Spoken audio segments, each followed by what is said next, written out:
Vincent Faucheux, bonjour. Vous avez écrit Le prix à payer. De quoi ce livre parle-t-il?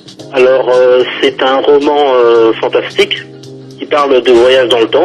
C'est l'histoire d'un homme qui habite en banlieue parisienne, 45 ans, célibataire, comptable, avec une vie, je dirais, assez banale, et qui a toujours rêvé de faire autre chose de sa vie.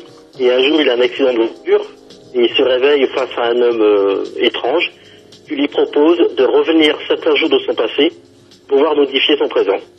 Donc il accepte le pacte et petit à petit, il change sa vie présente. Vous, si on vous l'avait proposé, ça, auriez-vous choisi de changer quelque chose dans votre vie? Bien sûr, je pense qu'on a tous, à un moment donné, fait des choix dans notre vie où on a eu des interrogations. On se dit, si j'avais fait ci, si j'avais fait cela, peut-être que ça aurait été mieux. Ou pire, on ne sait jamais. Mais je pense qu'on s'est tous un jour posé ce genre de questions. La preuve, dans ce livre, on voit que c'est pire après. C'est pire, enfin au début c'est mieux, mais enfin en compte, je pense que c'est un livre qui permet de se recentrer sur l'essentiel.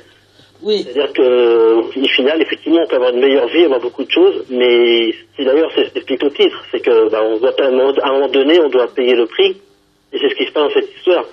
À la fin, ça lui permet de se recentrer sur l'essentiel.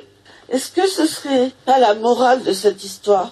La morale, je pense que est toute simple, c'est-à-dire, il faut parfois savoir se contenter de ce qu'on a, au lieu de rêver de ce qu'on n'a pas. Est-ce que vous pensez que les gens, dans la vie actuelle, ne se contentent pas assez de ce qu'ils ont? Je pense que c'est totalement humain. On nous sommes tous des éternels insatisfaits.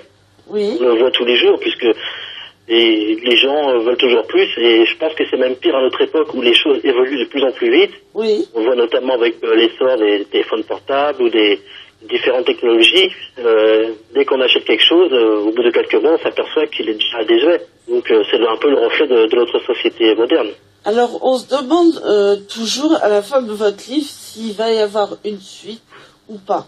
Non, il n'y a pas de suite de prévu pour ce livre-là. Je suis en train d'écrire un autre livre, mais je dirais c'est plus du polar fantastique. Mais non, le livre se termine, je dirais, il n'y a pas de suite de prévu, puisqu'il se termine de façon assez nette.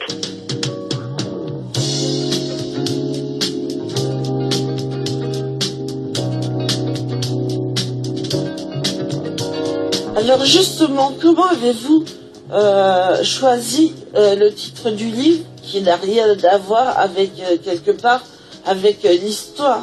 Tout à fait. Au départ, moi j'avais intitulé ce livre « Retour en avant ». Oui. Et avec l'éditeur, on a quand même passé 6 mois à retravailler le livre, refaire quelques chapitres. Et le titre, on a passé, je dirais, une quinzaine de jours à trouver le titre. L'éditeur a voulu un titre qui puisse accrocher toutes sortes de publics, des plus jeunes aux plus vieux, et il a estimé que mon premier titre, Retour en avant, était peut-être un peu abscon.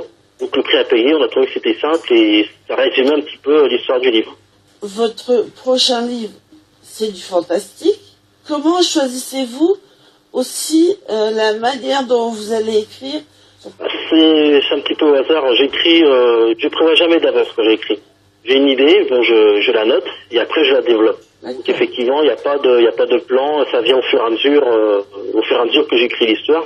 Donc le prochain, j'avais pensé à faire un choc de génération, c'est-à-dire que j'avais pensé à un inspecteur de 40-50 ans qui doit s'associer à un jeune informaticien, un génie en informatique, pour traquer un tueur en série qui sévit sur Internet. Je pense que c'est intéressant et que ça va surtout intriguer pas mal de personnes. Mais là, pareil, pour le titre, ça va être dur de trouver.